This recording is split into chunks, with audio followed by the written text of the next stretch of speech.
Hello and welcome to day 23 of Advent Code 2024. So this time we have a lawn party. And as the historians wander around the secure area at the Easter Bunny headquarters, you come across a poster of a LAN party scheduled for today. Maybe you can find it, you can connect to a nearby data link port and download a map of the local network, which is just also your puzzle input. So this is a network map, provides a list of every connection between two computers, for example. So this is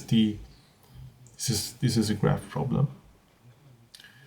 And each line in this text in the network map represents a single connection. The line KH-TC represents a connection between the computer named KH and the computer named TC. Connections aren't directional. That means that TC and KH would mean exactly the same thing. So they kind of are connected to each other. LAN parties are typically involve multiplayer games, so maybe you can locate it by finding groups of connected computers. So you start by looking for sets of 3 computers where each computer in the set is connected to the other 2 computers.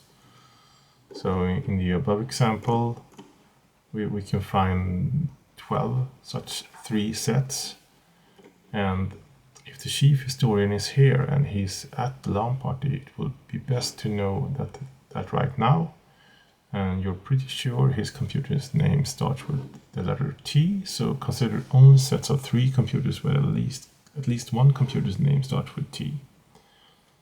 That narrows the list down to 7 sets of 3 interconnected computers. And from kind of this list we can condense it down to this to find all the computers that starts with T. So in our example, that would be 7 sets.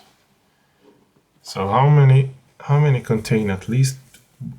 So find all the sets of 3 interconnected computers. How many contain at least one computer with a name that starts with T? So this puzzle is a bit strange because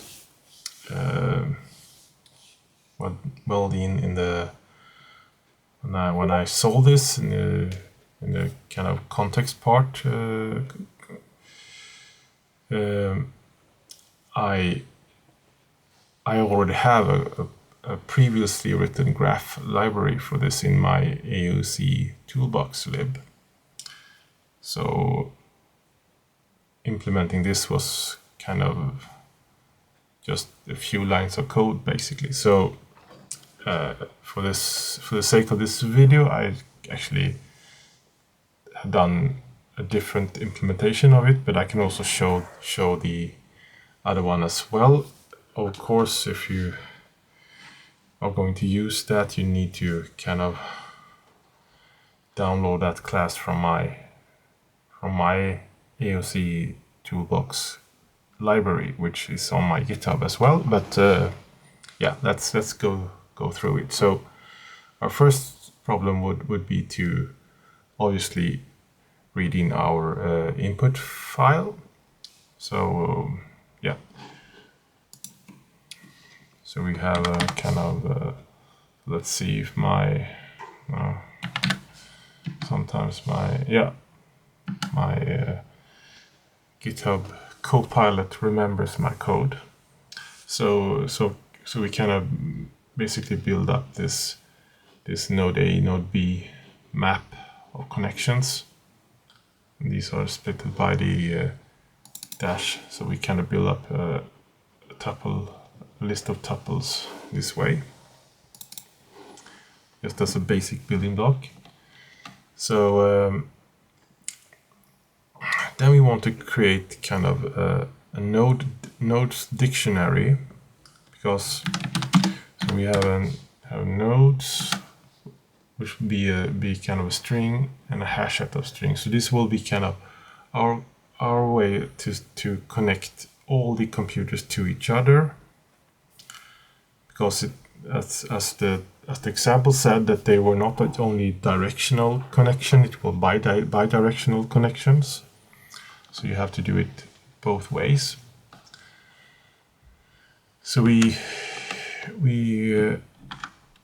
kind of loop through them. So if the nodes doesn't contain this node or this node, we kind of initialize them first, then we add them to. So we add node B to node A and node A to node B.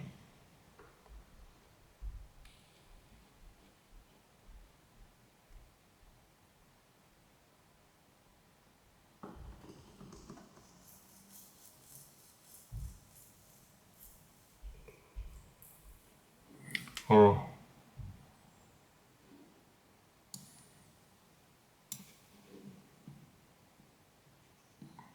yeah,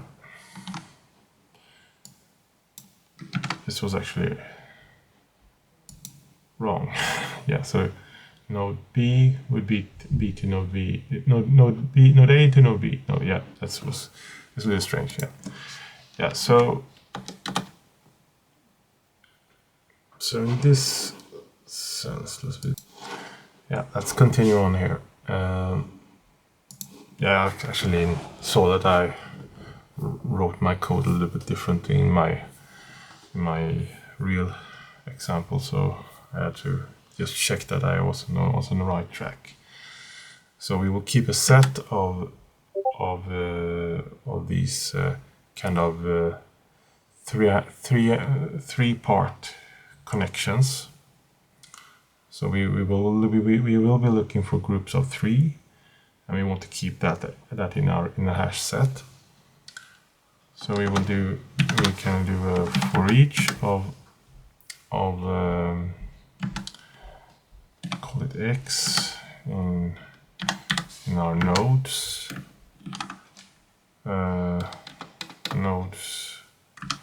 keys. We want to build our triangle using our triangle connection. So this will be a triangle of connected nodes. So we will do kind of a for each y in nodes x. So we will kind of do this, and so we first we go by all the keys, then we take the x nodes, and then we do another inner loop where we have this z, which will be our nodes y. So if the x is not equal to the z, so if the x is equal to z and nodes from the z key contains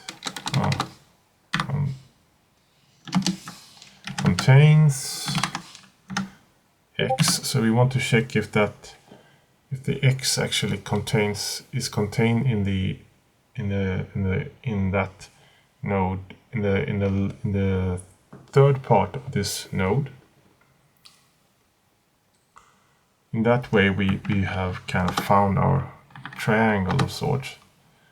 So yeah, so what we do is we kind of we add this triangle, or we create this triangle like we're going to store it kind of comma separated in this hash set. So we kind of create this and we order it.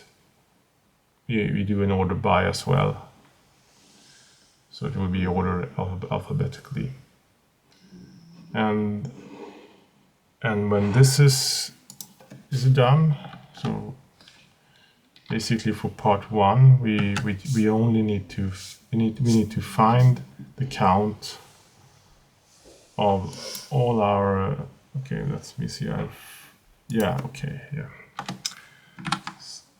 Sometimes it kind of forgets, or is it something else?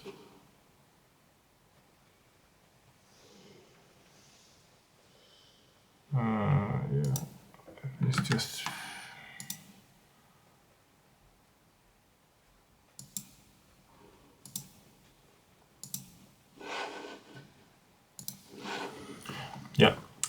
okay, yeah, just missed something in Yamakoda. So so the count will be the sets, the count of the sets where we have a node starting with T, and we will kind of split them up so we can find the T, and that will be our part 1 answer.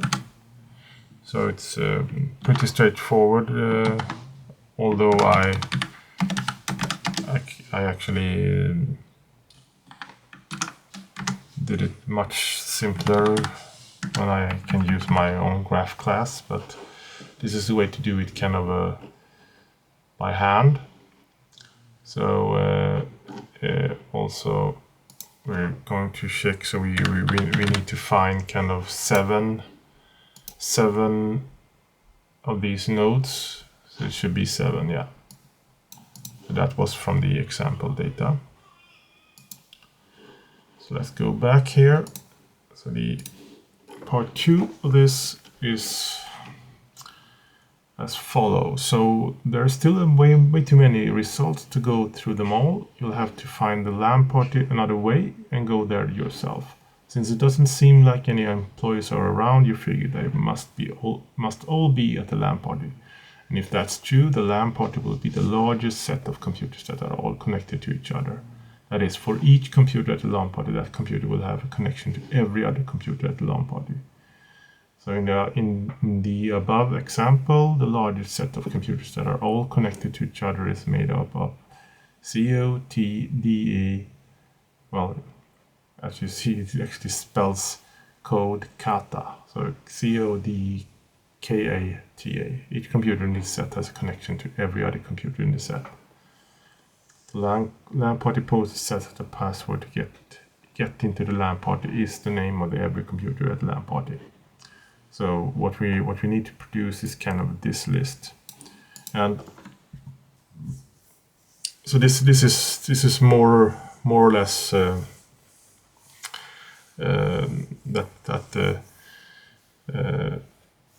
I mean, this is more or less that we need to kind of go beyond our 3 part here. We need to find all the connections, and that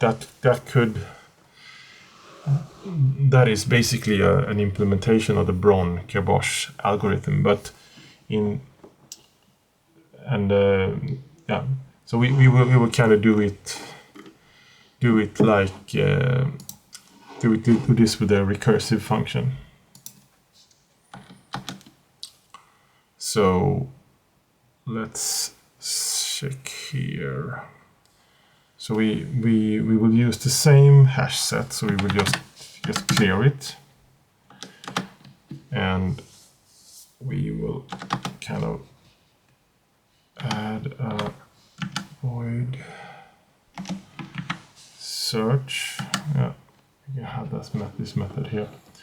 So we will have kind of a visited set that we will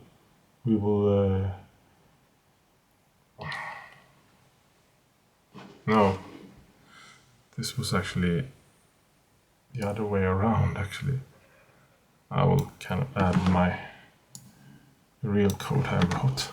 Yeah, so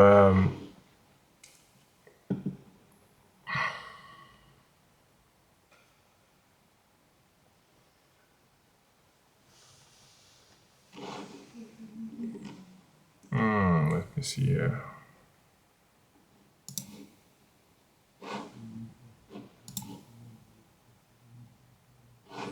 Yes, this should be. Yeah. Sometimes you get fooled by the GitHub Copilot because it kind of assumes stuff about your method. So this is the actual code here. So we're kind of joining this key together as we go.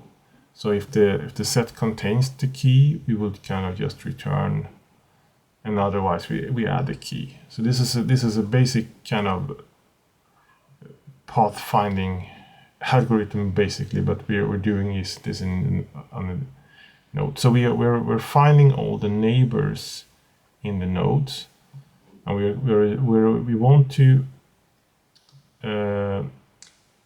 exclude. And if that neighbor already is in our hash set, we will just skip over it. So we want to make sure that all these computers are connected to all.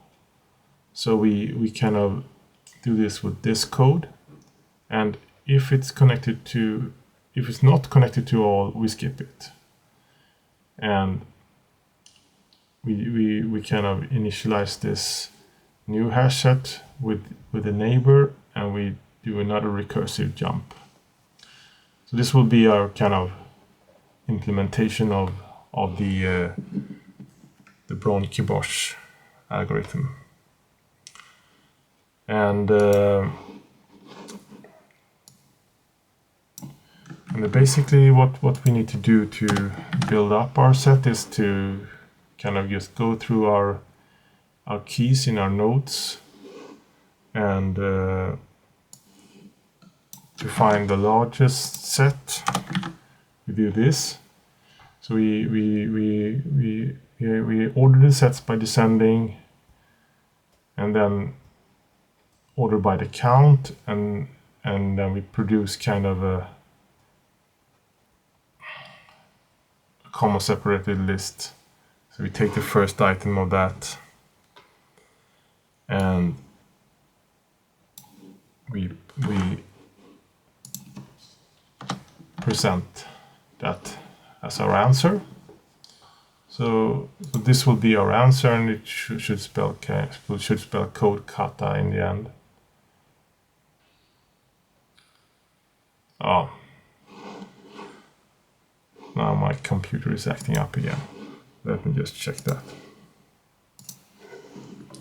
Yeah, so we're back. I just needed to restart my Visual Studio environment here because kind of was some kind of problem. Yeah, so running this should produce this code kata password thing. So let me just bring in my actually original code here. This was kind of this is the code that I used when or maybe we can say that this is the code I showed you. This was kind of a different implementation. So this is the way, and just because I had this graph class, I was able to do both these parts in these few lines of code. So it's basically this that needed to be done to produce both parts. And I would say that also that if we run this, you can see that it's also a bit faster, the one that the previous one. Yeah, so it takes a little bit of time, and this is just obviously using my real data, so it takes a bit of time to do this. So the graph thing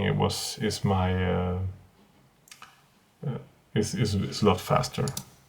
So the code in my GitHub will not include this, but I kind of just did it to be able to show you, because the graph class I have is not actually that's a lot bigger. It's a lot more code, and I've had it for,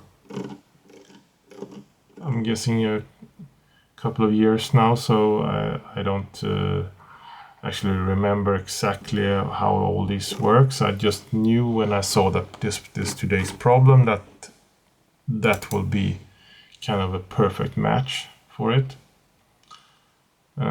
This is more or less the.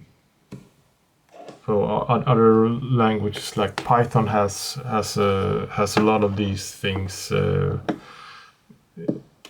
For example, they have kind of a library called Network X, which does these things as well. So my kind of graph class is more or less smaller part of Network X implementation. So yeah, so that was all for today. So yeah, we're one day away from Christmas Eve. As here in Sweden, Christmas Eve is our main day of celebrating Christmas. So, but there are 2 days left of Advent of Cope. So yeah, let's see tomorrow. Let's see how hard the problem is, and if it's a really hard problem like last year's AOC. I'm guessing that the video for that will not come out tomorrow, or probably not until Christmas Day, actually, because Christmas Day problem in Advent Code usually are not that hard. So yeah, but we'll see. I mean, this is, I think this puzzle again is really not a day 23 problem. It's a little bit too easy for people using LLM tools. And yeah, I was actually hoping for some more or less like last year's day 23, which was a find the longest path problem. That would have been real fun. So let's hope that there is something really, really hard for day 24. Okay. See you tomorrow, or maybe not tomorrow, but see you for day 24.